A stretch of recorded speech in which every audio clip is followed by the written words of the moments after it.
आज हम नए चैप्टर के साथ पढ़ेंगे बाबू। चौथा लेसन पढ़ेंगे पर्सनौली 4.1 का क्वेश्चन नंबर 4.1 का क्वेश्चन नंबर 1 x+1 का होल वर्ग बराबर 2 ब्रैकेट में x - 3 पूछ रहा है। क्या ये द्विघात समीकरण है? द्विघात समीकरण है कि नहीं है? इसके पहले भी हमने आपको बताया था कि ये द्विघात समीकरण है कि नहीं है। चलिए 1-2 क्वेश्चन हम पढ़ेंगे केवल। तो यहाँ पर आपको बताया गया था कि a+b का होल वर्ग का यूज करेंगे। a+b का होल वर्ग, a+b का होल वर्ग कितना होता है आपको पता होना चाहिए। a² + b² + 2ab। a+b का होल वर्ग a² + b² + 2ab होता है। तो यह a है और यह b है, ठीक है। तो इनको तोड़ेंगे तो x² + 1 का स्क्वायर और प्लस 2x गुणे 1 और इधर ब्रैकेट टूटेगा तो यह 2 दोनों से गुणा कर लेगा 2x - 6, ठीक है। देखो x² + 1 का स्क्वायर 1 और 2x का 1 में गुणा करेंगे तो 2x बराबर इधर 2x और -6 है तो 2x से 2x कट जाएगा। इधर बच गया x² + 1 और बराबर -6। -6 को इस पक्ष में लाइए तो x² + 1 और +6 बराबर तो x + 7 हो जाएगा। x² + 7 बराबर, जब बराबर में आपको 0 मिले तब कहना है समीकरण है, यानी तभी हम कहते हैं, बताए थे ना कि तब समीकरण बन जाता है। और द्विघात समीकरण पढ़ रहे हैं, पता करना है कि द्विघात समीकरण है कि नहीं है। तो देखो हाईएस्ट पावर इसका कितना है 2 है, तो हम कहेंगे कि यह द्विघात समीकरण है, ठीक है। द्विघात समीकरण है। इसका दूसरा अगर देखें तो दूसरा कह रहा है बाबू x² - 2x बराबर -2 दूसरे ब्रैकेट में 3 - x। अब पूछ रहा है क्या यह द्विघात समीकरण होगा कि नहीं होगा, यह द्विघात समीकरण होगा कि नहीं होगा। तो पता करते हैं। यहाँ x² - 2x है और जब -2 दूसरे पक्ष में जो -2 है इन नंबर से क्या करेगा, गुणा करेगा। तो कितना हो जाएगा 2 × 3 = 6, लेकिन इसके आगे क्या है माइनस है तो माइनस नोट कर लेंगे और इस पुनः इससे गुणा किया जाएगा। लेकिन माइनस x का गुणा 2 का गुणा x में करेंगे तो दोनों तरफ 2x है, बट एक तरफ माइनस है एक तरफ प्लस है, तो निगलेक्ट नहीं होगा, कटेगा नहीं। इन दोनों को इसी पक्ष में ले आओ। x² - 2x इसको भी उठा कर इधर लाएंगे तो -2x हो जाएगा और -6 को पहले पक्ष में लाएंगे तो +6 हो जाएगा। इन्हें केहू ना बचल तो क्या होगा जी 0, ठीक है। तो x² - 2x -2x -4x हो जाएगा, -4x और +6 बराबर। अब बताओ द्विघात समीकरण है, यानी x² है ना इसका सबसे हाईएस्ट पावर, तो लिखना है द्विघात समीकरण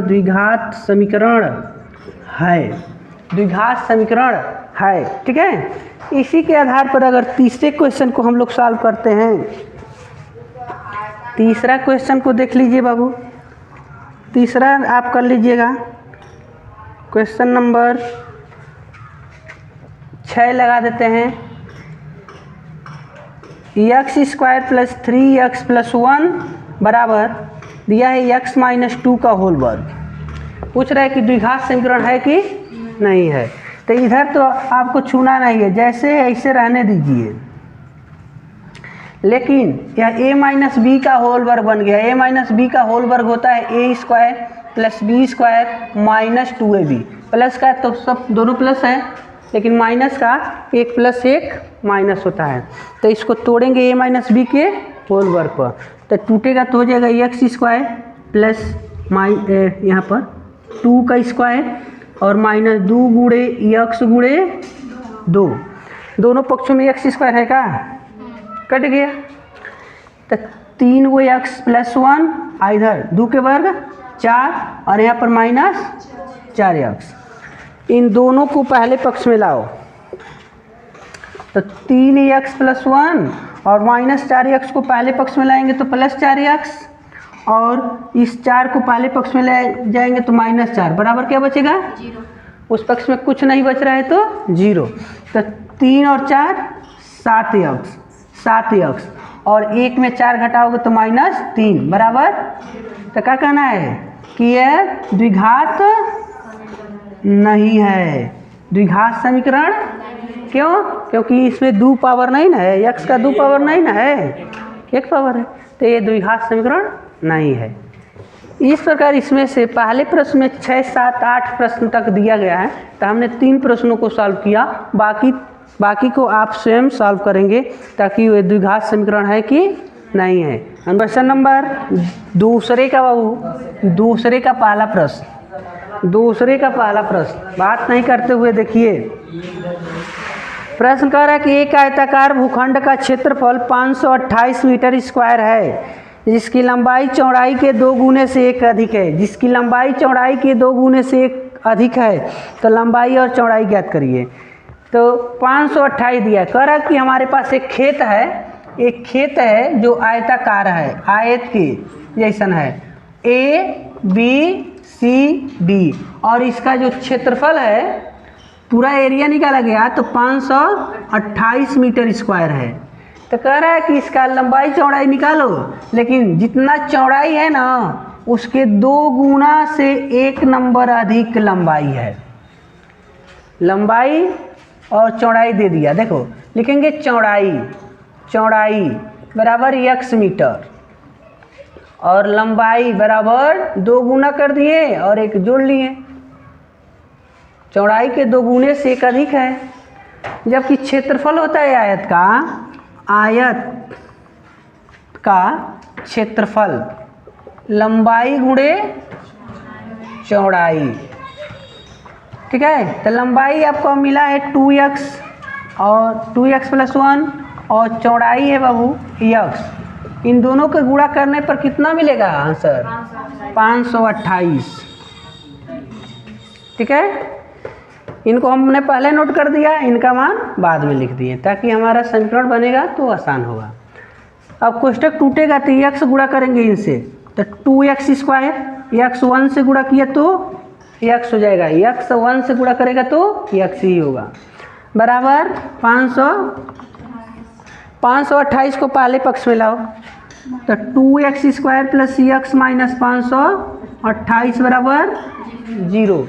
यहाँ पर देखिए द्विघात समीकरण तो बन गया, लेकिन बीच में जो यहाँ पर नंबर आया माइनस में आ गया और इसका गुणांक 1 है। 1 को ऐसे 2 भागों में बांटो कि गुणा करने पर कितना आना चाहिए, इसका पहले इसमें गुणा कर लो, 2 के गुणा 528 में कर लो तो 2 × 8 = 16, 2 × 4 = 5 और 5 × 2 = 10, 1056। यहाँ पर 1 को ऐसे 2 भागों में बांटो, गुणा कर दे तो 1056 हो जाए और घटा दे तो 1 हो जाए। गुणा करने पर 1056 हो जाए और घटाने पर 1 हो जाए। अगर आपको पता है तो ठीक है, नहीं तो आप 1056 का फैक्टर करो। 2 से कटेगा बाबू तो 528 हो जाएगा, पुनः 2 से काटेंगे तो यहाँ पर 200, तो यहाँ पर 6 और 4 64 हो जाएगा। 2 से काटेंगे 1, 3, 2 हो गया 32, पुनः कटेगा तो 6 66 हो गया। 2 से काटेंगे तो 3 हो गया, पुनः 3 से काटेंगे तो 1 यानी 11 हो गया और 11 से कट के अब यहीं पर इसी से हमको मिल जाएगा कि वो 2 नंबर क्या है जिसका गुणा आपस में करें तो 1056 हो जाए और उन दोनों नंबर को आपस में घटा दे तो 1 हो जाए। कैसे पता करते हैं? 2 दूनी 4, 4 दूनी 8 दूनी 16 दूनी और 11 तिया 33, यानी इस 32 को 33 हो रहा है ना, तब 33 में अगर 32 घटाओगे तो 1 बचेगा और 33 के गुणा 32 में कर दोगे ना तो 1056 हो जाएगा। तो हम यहाँ पर लिख लेंगे उसका मान 2x² प्लस ब्रैकेट में 33 माइनस 32 x माइनस 528 बराबर 0। यहाँ देखो बाबू 2x², ब्रैकेट टूटेगा तो 33x, यक्स इनके साथ गुणा कर लिया और यक्स इनके भी साथ हो जाएगा -32x -528 बराबर, यह 2 एक साथ रहेगा, ये 2, तो इसमें से बाबू यक्स कॉमन कर देंगे तो यहाँ बचेगा 2x + 33 और यहाँ से 16 कॉमन करेंगे, 16 तो 16 दूनी 32 होता है, तो यहाँ पर बचेगा 2x और प्लस माइनस कॉमन किए हैं ना तो ये माइनस प्लस हो जाएगा और 33 ही होगा यहाँ पर। अगर 16 से अगर भाग देते हैं इसमें तो 33 बचेगा बराबर 0। तो ब्रैकेट देखो 2x + 33 और दूसरे ब्रैकेट में x - 16 बराबर 0। तो पहला फैक्टर है आपका 2x + 33, तो इसको बराबर 0 से इक्वेट कर देंगे तो 2x बराबर -33 हो गया, x के मान -33/2, इसको लिखेंगे अग्राह्य, मतलब ये गलत बात है, यह मान नहीं होगा। आयत की चौड़ाई इतना नहीं हो सकता है, यानी चौड़ाई निगेटिव नहीं हो सकता है, ठीक है, तो इसको हम नहीं लेंगे। दूसरे वाले को देखो, दूसरा फैक्टर है बाबू x - 16 बराबर 0 लेंगे, ठीक है, तो x बराबर क्या हो गया 16, ये धनात्मक नंबर मिल गया ना, तो लिखेंगे आयत या खेत, ठीक है, की चौड़ाई 16 मीटर, ठीक है, और लंबाई कितना है भाई, देखो पहले x की जगह पर क्या लिखेंगे 16, यहाँ क्या लिखेंगे 16, तो 16 दूनी 32 और एक जोड़ लेंगे कितना हो जाएगा 33, तो हो जा रहा है 2 × 16 + 1 यानी 32 + 1 यानी 33 मीटर। आयत की लंबाई या हमारे खेत की लंबाई 33 मीटर है और चौड़ाई 16 मीटर है। इस प्रकार हमारा सॉल्यूशन प्राप्त हो गया, ठीक है। अगला 2 देखो बाबू, दूसरे का दूसरा प्रश्न कह रहा है कि हमारे पास पूर्णांक है, कोई कह रहा है कि 2 क्रमांगत पूर्णांक है जिसका गुणनफल 306 है, तो उन दोनों पूर्णांकों को ज्ञात करिए। मतलब देखो लिखेंगे पहली संख्या बराबर x और दूसरी क्रमांगत संख्या बराबर x + 1, क्रम से आने वाली संख्या की बात हो रही है। तो एक अगर मान लो 1 है तो दूसरा 1 में 1 जोड़ोगे तो दूसरा 2 मिल जाएगा, या पहली संख्या 5 है तो दूसरी संख्या 6 हो जाएगी, यानी 1 नंबर बढ़ जाती है, ठीक है। तो देखो प्रश्नानुसार दोनों का गुणनफल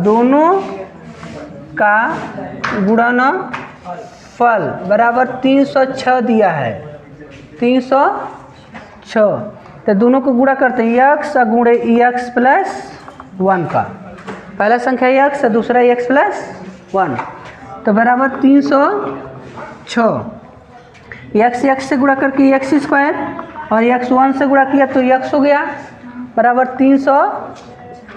306 को पहले पक्ष में लाओ तो x² + x - 306 बराबर, तो यहाँ पर कोई नंबर नहीं है तो क्या है, एक को ऐसे 2 भागों में बांटो, गुणा कर दे तो 306 हो जाए और घटाएं तो 1 हो जाए। अगर आप नहीं जान पाते हो कि वो कौन सी संख्या है कि गुणा करने पर 306 और घटाने पर 1 हो जाए तो उसका फैक्टर कर दो।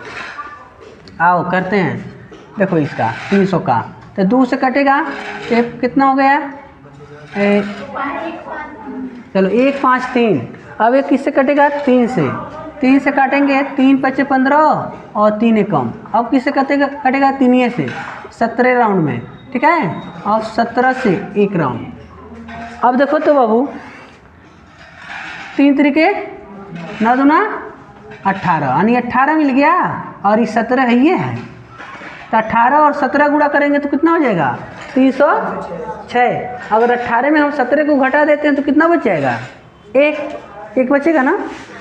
तो यहाँ पर हम इसका 2 नंबर पा गए हैं, एक्स स्क्वायर प्लस ब्रैकेट में 18 माइनस 17x माइनस 306 बराबर 0।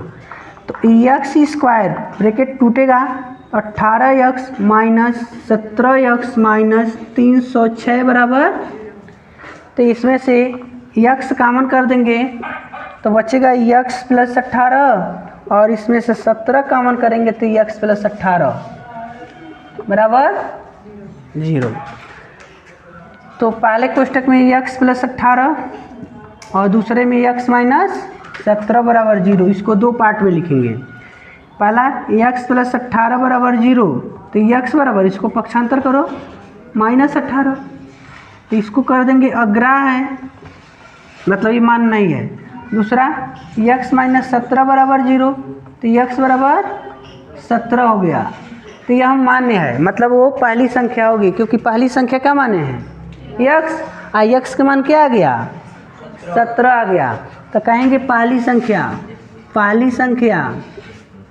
x करें ये 17 और दूसरी संख्या 18। पहली और दूसरी संख्या माइनस नहीं है। अभी यहाँ देखो, यहाँ 17 रखोगे तो एक जोड़ोगे ना तो 18 नहीं हो जाएगा, तो माइनस यहाँ है तो इसको नहीं लेना है। जो हाँ उससे एक बड़ी संख्या लेना है, दूसरी संख्या जो यहाँ माना गया। तो पहली संख्या x है, दूसरा x प्लस 1 है। अगर x का मान 17 लेते हो तो इस वाले का मान क्या है 17 प्लस से कहीं 18 हो जाएगा। अग्राह का मतलब निगेटिव आएगा तो उसको आपको छोड़ देना है, मतलब निगेटिव संख्या नहीं लेनी है, ठीक है। पॉजिटिव आएगा उसी का यूज आपको अपने प्रश्न में करना है। ये प्रश्न नंबर दूसरे का 5 ऑलरेडी नोट कर दिए हैं, इसको एक राउंड हम लोग समझ लेते हैं इसको, ठीक है। जैसे प्रश्न कह रहा था बाबू, प्रश्न कह रहा था कि एक रेलगाड़ी है 480 किलोमीटर की दूरी समान चाल से क्या करती है, तय करती है, समान चाल से तय करती है, और जब उसके चाल में 8 किलोमीटर की अगर कमी कर देते हैं तो उसी दूरी को तय करने में, यानी 480 किलोमीटर की दूरी तय करने में उसे कितना समय ज़्यादा लगता है, 3 घंटा समय का ज़्यादा लगता है, उसे 3 घंटा समय ज़्यादा लगते हैं। तो कह रहा है कि रेलगाड़ी का समान चाल ज्ञात कीजिए, रेलगाड़ी का समान चाल ज्ञात कीजिए। तो हमने नोट किया कि माना कि रेलगाड़ी की चाल x किलोमीटर प्रति घंटा, ठीक है। तो रेलगाड़ी x किलोमीटर की रफ्तार से दौड़ रही है, जबकि कुल दूरी जितना उसको तय करना है वो 480 किलोमीटर है, ठीक है। कुल कितना दूरी उसको तय करना है 480 किलोमीटर। तो 480 किलोमीटर की दूरी x के रफ्तार से वो चल रही है, तो ये 480 किलोमीटर जाने में उसको कितना समय लगेगा, जबकि हम सूत्र जानते हैं बाबू, सूत्र कि चाल बराबर दूरी बट्टा समय होता है, लेकिन हमको समय निकालना है पहले, तो समय को यहाँ ट्रांसफ़र कर दिए, यानी समय बराबर दूरी बट्टे चाल। तो समय को t1 रख दिए और दूरी 480 और चाल है x, तो बट्टे में x रख दिया गया, यानी 480 किलोमीटर की दूरी जाने में उसको 480 किलोमीटर की दूरी तय करने में 480 बट्टे x घंटा का समय लगता है। लेकिन प्रश्न कह रहा है कि अगर उसके चाल में हम पुनः 8 किलोमीटर प्रति घंटा कम कर देते हैं, उसके चाल में हम ब्रेक ले लेते हैं या मंदन उत्पन्न कर देते हैं, तो उसकी रफ्तार क्या हो जाती है, कम हो जाती है। कितना कम होती है, 8 किलोमीटर प्रति घंटा की कमी कर देते हैं, तो नया चाल हो जाएगा, नई चाल x माइनस 60 किलोमीटर प्रति घंटा।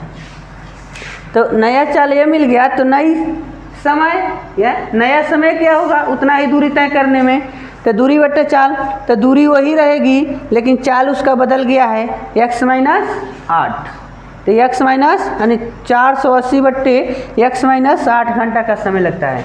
प्रश्न कह रहा है कि नया जो समय है वो 3 घंटा अधिक है, किससे, पुराने वाले समय से, तो दोनों को आपस में हम बराबर करना चाहते हैं। तो यहाँ देखो लिखे प्रश्नानुसार प्रश्नानुसार। तो बताया गया है कि T1 जो है जब समान चाल से गाड़ी जा रही थी, इतना दूरी तय कर रही थी, तो 480/x घंटा का समय लगता है, लेकिन उसके चाल में कमी कर दी है 8 किलोमीटर प्रति घंटा, तो 3 घंटा बेसी लगा देती है। तो लिखेंगे T1 और T2, तो T2 3 घंटा अधिक है, तो हम T1 में हम क्या करेंगे, 3 प्लस कर दिए, तो ये दोनों आपस में बराबर हो गया। तो T1 के स्थान पर T1 के मान यह रख दिए हैं, +3 है तो 3, और इक्वल टू T2 के मान इसको यहाँ पर पुट कर दिया गया। लेकिन x वाले को एक साइड में, इसको हमने पहले पक्ष में ट्रांसफ़र किया और इसको दूसरे पक्ष में कर दिया, तो माइनस हो गया है। दोनों का हर बराबर नहीं है, तो हर बराबर करने के लिए इनका हम क्रॉस गुणा कर दिए, इनका इनके साथ और इनका इनके साथ। तो देखो यह इनके साथ हो गए तो ऐसे हो गए, अब माइनस इनके साथ हर का गुणा हर में कर लिया गया, बराबर -3 है। जब हम 180 का गुणा x में किए, 480 का गुणा x में किए तो 480x हो गया, और पुनः इसका गुणा जब हम 8 से किए तो 480 गुणे 8 लिख दिया गया है। तो इनको ऐसे नोट कर लिए, यह दूसरे पक्ष में इनको ट्रांसफ़र कर दिया गया है यहाँ पर। तो देख रहे हो कि -480x और यहाँ पर +480 है, x है, तो इनसे कट जा रहे हैं। इनको ऐसे नोट कर लिए गुणा करके, तो 3840 हो गया माइनस में, और इन लोगों को आपस में गुणा किए तो -3x ब्रैकेट में x - 8 है। इनको जैसे तैसे नोट कर लिया गया, 3x का गुणा x में किए तो 3x² हो गया, लेकिन माइनस माइनस प्लस हो जा रहा है, 3 × 24x हो गया। लेकिन यह स्क्वायर का फंक्शन निगेटिव है, तो इसको हमने क्या किया, पहले पक्ष में ट्रांसफ़र कर लिया। तो यह पहले पक्ष में आए तो प्लस हो गए, और यह इधर आकर माइनस हो गए, और यहाँ खुद ये माइनस था ही, दूसरे पक्ष में 0 बच जा रहा है। देख रहे हैं कि ये 3 का भी यानी भाज्य हैं, 3 से कटने वाली संख्याएं हैं ये सब, ठीक है। तो हमने 3 कॉमन कर दिया, तो यहाँ से x² 3/24 होता है, तो यहाँ पर 3/24, तो 24 के स्थान पर 8 लिख दिया गया, और 3 से जब इसमें भाग देंगे तो 1280 मिल जा रहा है। 3 जाकर दूसरे पक्ष यानी 0 में भाग देकर 0 हो जा रहा है, तो ये जो ब्रैकेट के अंदर है उनको केवल हमने नोट कर लिया। इनका जब हम फैक्टर कर रहे हैं, 8 को ऐसे 2 भागों में कि गुणा कर दें तो 1280 हो जाए, और घटाएं तो 8 मिले। गुणा करने पर 1280 घटाने पर 8, तो 40 - 32, 40 - 32। तो यहाँ पर ब्रैकेट टूट रहा है, तो इनका गुणा इनसे किए और इनका गुणा इनसे किए, तो x² -40x minus minus plus 32x और -1280 बराबर 0। तो इन दोनों में से हमने x कॉमन किया तो x - 40, यहाँ से 32 कॉमन किए हैं तो x - 40 बराबर 0। तो इन दोनों में से हमने एक को कॉमन कर लिया, तो x + 32 बच गए बराबर 0। तो ये दोनों फैक्टर को हमने 0 से इक्वेट किया, तो इनको हमने नोट किया x - 40 बराबर 0, तो x बराबर पक्षांतर करेंगे तो 40 हो जा रहा है, और यहाँ x + 32 बराबर 0 है, तो इसको पक्षांतर किए तो -32 हो गया। अग्राह्य मानेंगे, मतलब यह चाल नहीं होगा, निगेटिव नहीं हो सकता है। जब निगेटिव में संख्या है तो उसको अमान्य लिखते हैं। तो x का मान 40 मिला है, और हम माने कि रेलगाड़ी की चाल x है, तो x का मान 40, इसलिए हम कहेंगे कि रेलगाड़ी की जो सामान्य चाल है 40 किलोमीटर प्रति घंटा है, यानी वो रेलगाड़ी 40 किलोमीटर प्रति घंटा के चाल से दौड़ रही है और अपने गंतव्य स्थान पर चली जाती है।